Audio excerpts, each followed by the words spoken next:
अरविंद केजरीवाल जिस दिन जेल चले गए शराब घोटाले में, तो उनका जो आभा मंडल था वो चकनाचूर हो गया। तो वो कट्टर ईमानदार से कट्टर बेईमान की छवि वाले हो गए। अब वो कुछ भी दावा करते रहे, दिल्ली के लोगों ने ये बता दिया कि उनकी बात पर उनको भरोसा नहीं है।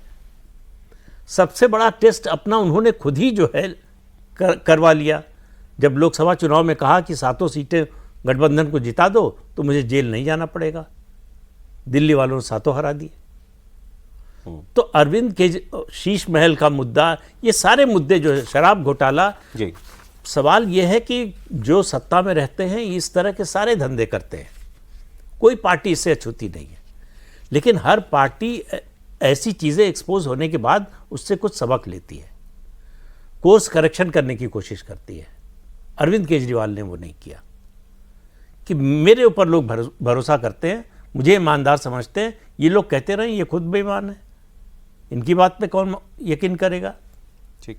और वो धीरे धीरे होता होता आया कि लोगों ने भरोसा करना छोड़ दिया। अब लेकिन ये जो लोग गए, इनको तो ये बात सही है, जो मिला केजरीवाल से मिला, इनमें से कोई भी एक व्यक्ति ये क्लेम नहीं कर सकता कि वो कोई लोकसभा का चुनाव लड़ ले, विधानसभा का चुनाव लड़ ले तो जीत ही जाएगा।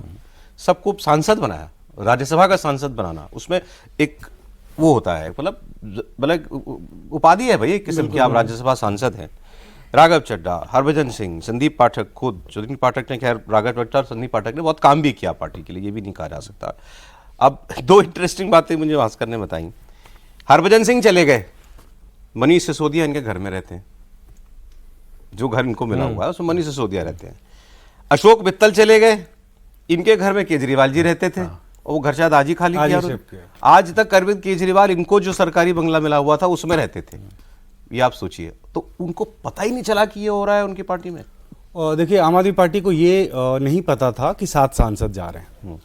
उनको 10 तारीख तक ये पता था कि राघव चड्ढा बीजेपी ज्वाइन करने वाले हैं, लेकिन ये नहीं पता था कि राघव चड्ढा के साथ 6 और सांसद जा रहे हैं, इसकी जानकारी नहीं थी। आज सुगबुगाहट हुई थी, प्रेस कॉन्फ्रेंस से 2-3 घंटा पहले शायद थोड़ी बहुत जानकारी हो गई थी कि शायद 7 सांसद चले जाएंगे, लेकिन इससे पहले बिल्कुल भी अंदाजा नहीं था पार्टी को कि एक साथ 7 सांसद छोड़ के जा रहे हैं। क्यों? और देखिए, इसके पीछे रीजन है, जैसे आपने शुरुआत की बताया कि संदीप पाठक दर्द में लग रहे थे। वो दर्द में थे, इस बात का गवाह मैं हूं। पिछले 3-4 महीने में कम से कम 4-5 बार मेरी बात हुई है उनसे फोन पे, और उनका दर्द हम लोग समझते हैं। ये शुरुआत आज से नहीं हुआ, लोकसभा चुनाव के बाद ही संदीप पाठक के पर कतरे जा रहे थे पार्टी में।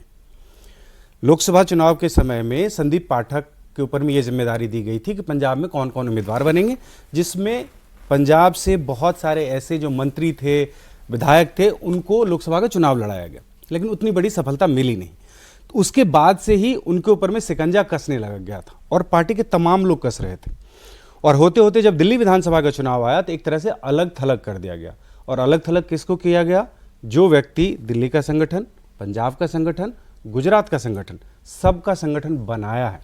अच्छा, स्क्रैच से दिल्ली एंड पंजाब, दिल्ली, पंजाब एंड गुजरात। ठीक, अच्छी तरह से हम लोग ये जानते हैं कि संगठन का हर व्यक्ति उसको जानता था, और हर व्यक्ति को नाम से जानते थे।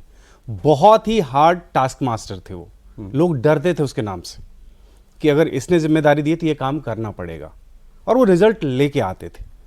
ऐसे व्यक्ति को दिल्ली विधानसभा चुनाव, जहां की सबसे बड़ा स्टेक था आम आदमी पार्टी का, वहां से अलग कर दिया गया।